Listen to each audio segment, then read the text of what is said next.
Allah bərəkət versin qardaş. Bu nədir belə? Sağ ol.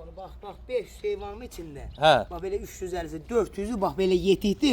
Həm də qardaş gəbəri dişinlə Allah bərəkət versin. Bax bəyənən qardaşlar. Sən dedin bunu malla, maşınla da barter eləyərik. Qardaş bax belələrindən barter. 500 baş heyvandır dəyərli izləyicilər. İçində də bax 30 dənə də bax belə. 30 dənə də bax belə təmiz beyləqan sortu erkəyi var. Görürsünüz bunları. Kimlər istəsə inşallah əlaqə nömrəsini yerləşdirəcəyik. 500 baş heyvandır, 500. Hamısı birinci, ikinci, üçüncü qarnatan heyvan.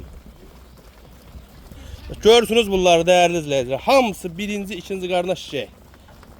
Bunlara baxın. Bunu tut baxaq da qardaş zəhmət olmasın. Cavandır bu. Bəli qardaş. Hamısı 500 heyvanlı qardaş. Bax belə 350'si, 400'ü bu dişlər.